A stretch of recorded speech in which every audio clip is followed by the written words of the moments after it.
चलिए आज हम लोग आगे चलते हैं क्लास प्रीवियस ईयर क्वेश्चन में। हाँ आप लोग, हाँ हाँ ठीक, आप लोग पहले वाला देख लीजिए वीडियो जाकर। हाँ सब लड़ेगा, वो एनटीपीसी चाहे कुछ में भी हो सब, हाँ सही बोले, सब चीज में लड़ेगा। आप लोग बस देखते प्रीवियस ईयर को देखते रहिए, आप लोग ध्यान से प्रीवियस ईयर को आप लोग देखते रहिए। सब लड़ेगा, जो भी डाला हुआ है यूट्यूब चैनल पर जाके देख लीजिए आप लोग, प्रीवियस ईयर श्रृंखला डाला हुआ है। चलिए आज का पहला क्वेश्चन, हाँ जो भी नए जुड़े हैं ऑनलाइन में लाइव में, वो जाकर एम के झा जीएस स्पेशल, एम के झा जीएस स्पेशल नाम है यूट्यूब चैनल का, उस पर जाकर देख लें आप लोग। चलिए भारतीय संविधान का कौन सा आर्टिकल संवैधानिक प्रावधानों को संघीय संसद राज्य विधान पालिका द्वारा बनाए गए नियम कानून पर प्राथमिकता प्रदान करती है। बोल रहा है कि कौन सा आर्टिकल संघीय संसद और राज्य विधान पालिका द्वारा बनाए गए नियमों को कानूनों पर प्राथमिकता प्रदान करता है। ठीक है, कौन सा है? तो आर्टिकल 245 के अंतर्गत कहा गया है ये चीज। ठीक है, चलिए अगला क्वेश्चन, सती प्रथा की भर्त्सना करने वाला मुगल सम्राट कौन था? मतलब बोला कि सती प्रथा को समाप्त करने वाला कौन सा मुगल सम्राट था? तो ये कौन थे? अकबर थे। अकबर ने ही इसको समाप्त किया था। चलिए, भारत के संविधान की प्रस्तावना में प्रथम संशोधन कब किया गया? प्रस्तावना, ठीक है, भारतीय संविधान के प्रस्तावना में कब संशोधन किया गया? तो 42वें संविधान संशोधन द्वारा 1976 में, 42वां संविधान संशोधन द्वारा 1976 में इसका स्थापना किया गया। ठीक है, और इसमें समाजवादी पंथ निरपेक्ष एकता और अखंडता जोड़ा गया। ठीक है, चलिए, अकबर के शासनकाल में महाभारत का फारसी में अनुवाद किया गया था, वह किस नाम से जाना जाता है? तो वह जाना जाता है रजनामा के नाम से, जो अकबर के समय क्या हुआ था? तो महाभारत का फारसी अनुवाद हुआ था। चलिए आगे चलते हैं हम लोग। भारतीय संविधान में समवर्ती सूची अवधारणा कहाँ से लिया गया है? तो भारतीय संविधान में समवर्ती सूची कहाँ से लिया गया है? ऑस्ट्रेलिया से लिया गया है। समवर्ती सूची संघ केंद्र राज्य कनाडा से, यूएसए से मौलिक अधिकार लिया गया है, न्यायिक पुनर्विलोकन लिया गया है, राष्ट्रपति लिया गया है, उपराष्ट्रपति लिया गया है, ब्रिटेन से एकल नागरिकता लिया गया है। ठीक है, संसदीय प्रणाली ब्रिटेन से लिया गया है। ठीक है, विधि के समझ समानता लिया गया है, समान संरक्षण लिया गया है, यूएसए से लिया गया है। ठीक है, और ब्रिटेन से क्या लिया गया है? तो एकल नागरिकता लिया गया है।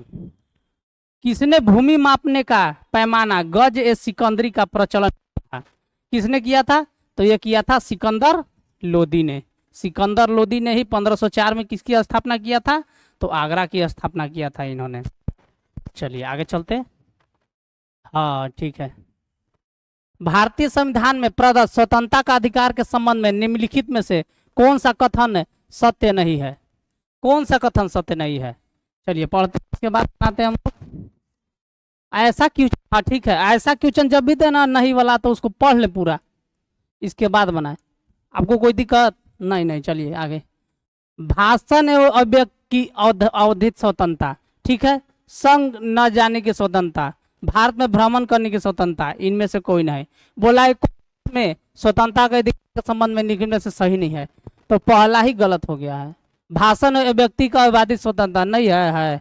चलिए, किसके राज्यकाल में लखनऊती बंगाल की राजधानी में तुगरिल खां को विद्रोह और दमन किया गया? किसके समय किया गया? किसके राजकाल में लखनऊती और बंगाल की राजधानी तुगरिल खां के विद्रोह और दमन हुआ? किसके समय हुआ? तो ये था बलबन के समय हुआ। 3089 में क्या हुआ कि बलबन आक्रमण किया था बंगाल में और तुगरिल खां को हराया था। लोकसभा सदस्य बनने की योग्यता नहीं है, फिर देखिए आ गया नहीं है। चलिए, भारत का नागरिक होना चाहिए, बिल्कुल सही है। उम्र 25 वर्ष से कम ना हो, बिल्कुल गलत है। उम्र कितना होना चाहिए? तो 25 वर्ष, 25 वर्ष होना चाहिए। उम्र कितना होना चाहिए? 25 वर्ष।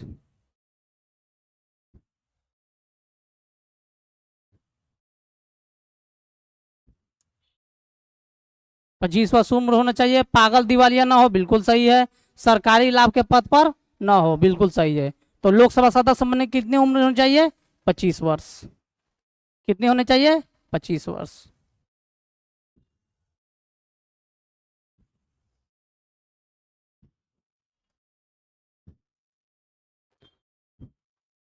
स्वतंत्रता के पश्चात देश की राष्ट्रीय आय का अनुमान लगाने के लिए भारत न राष्ट्रीय आय की समिति की स्थापना कब किया गया था? तो महालनोबिस के समय किया गया था। कब? तो 1949। ले, देख लिए ना, डेट भी पूछ दिया है। कब? हाँ, एक ही गो में है, 4 अगस्त 1949 को। चलिए, चौथ क्या है? एक बार और क्वेश्चन दिए थे ये। चौथ। चौथ। चौथ जो 1/4 लिया जाता था कर, शिवाजी के समय दो तरह का कर था। ठीक है, एक था चौथ और एक था सरदेशमुखी। तो चौथ किसके लिए मांगते थे? पड़ोसी राज्यों की सहायता के लिए, मतलब उनको रक्षा के लिए, और अगल बगल जो थे, जो शिवाजी के इर्द गिर्द बसे हुए थे, उन लोग से सरदेशमुखी ले रहे थे। तो सरदेशमुखी कितना था? 1/10। चौथ 1/4। ठीक है, तो चौथ क्या था? तो चौथ पड़ोसी राज्यों पर शिवाजी द्वारा लगाया गया क्या था? भूमि कर। भारतीय रिजर्व बैंक आरबीआई का राष्ट्रीयकरण किस वर्ष हुआ? तो आरबीआई का स्थापना 1935 में हुआ था और राष्ट्रीयकरण कब हुआ? 1949 में। शुरू में इसकी पूंजी आरबीआई की 5 थी। ठीक है, राष्ट्रपति पर महाभियोग का आरोप एक संकल्प के रूप में संसद के किसी भी सदन में लगाया जा सकता है। ठीक है, राष्ट्रपति पर महाभियोग का आरोप संसद के किसी भी सदन में लगाया जा सकता है। यह कम से कम कितने दिनों की लिखित सूचना के बाद प्रस्तुत होना चाहिए? तो कल भी बताए थे, 14 दिन के भीतर होना चाहिए। जो सदन ला रहा है उस सदन का 1/4 भाग हस्ताक्षर होना चाहिए। इसके बाद अगला सदन में जाएगा, 2/3 बहुमत होना चाहिए। इसके बाद पारित हो जाएगा तो राष्ट्रपति को त्याग पत्र देना पड़ेगा। किसको? उपराष्ट्रपति को। निम्नलिखित में से कौन सुमेलित नहीं है? चलिए, आत्माराम पांडुरंग प्रार्थना समाज बिल्कुल सही है। आत्माराम पांडुरंग प्रार्थना समाज बिल्कुल सही है। दयानंद सरस्वती। दयानंद सरस्वती ने किसकी स्थापना की थी? तो 1875 में आर्य समाज की। राजा राम मोहन राय ने किसकी स्थापना की थी? तो आदि ब्रह्म समाज बिल्कुल गलत है, केवल ब्रह्म समाज की स्थापना की थी। स्वामी विवेकानंद ने Ramakrishna mission. Right answer C. चलिए, भारत में केंद्रीय मंत्रियों को गोपनीयता की शपथ किसके द्वारा दिलाई जाती है? तो भारत में जो शपथ दिलाई जाती है गोपनीयता का, किसके द्वारा? तो भारत के राष्ट्रपति के द्वारा। भारत राष्ट्रपति के द्वारा मंत्रियों की नियुक्ति की जाती है। 19वीं शताब्दी में भारतीय हस्तशिल्प उद्योग के पतन का कारण बताया था। क्या था? जो, एक मिनट, हाँ ठीक है, 19वीं शताब्दी में निर्माण उद्योग से प्राप्त प्रतिस्पर्धा, केवल भारतीय रियासतों का समाप्त हो जाना, केवल विदेशी शासन की स्थापना, तो सभी कारण था जो भारतीय शिल्प के पतन का कारण बताया गया था। ठीक है,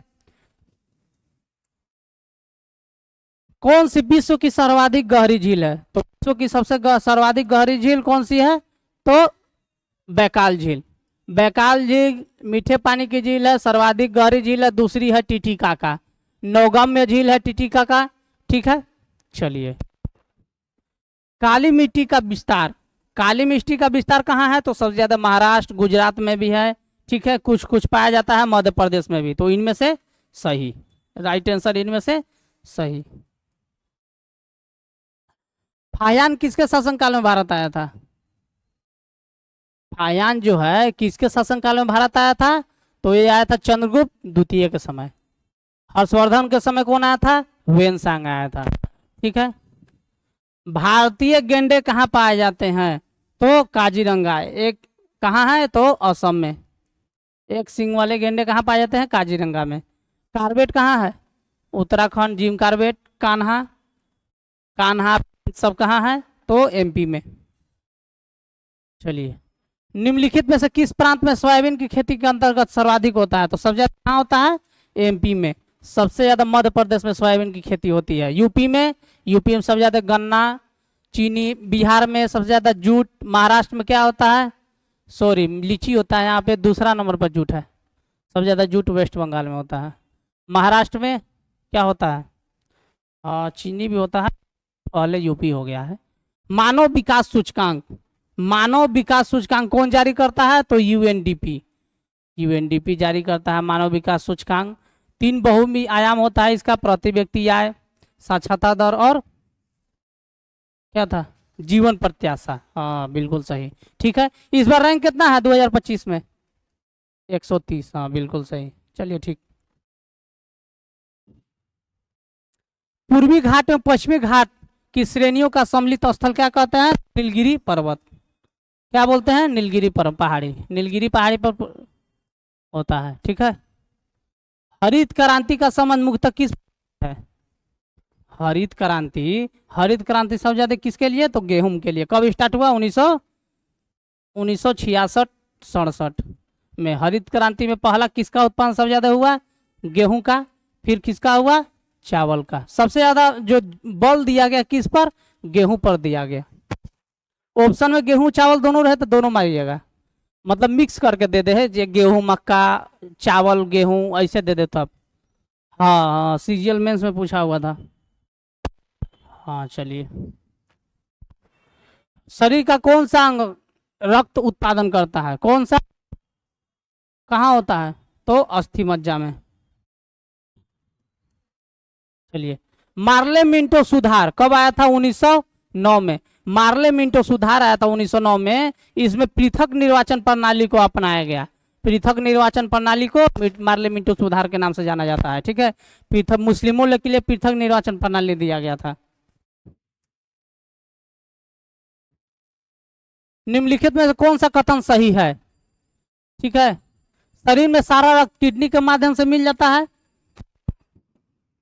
शरीर में सारा रक्त किडनी के माध्यम से मिल जाता है। शरीर में सारा रक्त किडनी के माध्यम से गुजरता है। शरीर में सारा रक्त किडनी के माध्यम से बनता है। अब एक लास्ट क्या है? शरीर में सारा रक्त किडनी के माध्यम से शुद्ध होता है। बिल्कुल सही है, यही होगा सी नंबर। शरीर में सारा रक्त किसके? किडनी के माध्यम से शुद्ध होता है। ठीक है, आज यहीं तक रहने देते हैं हम लोग, कल आइए आप लोग।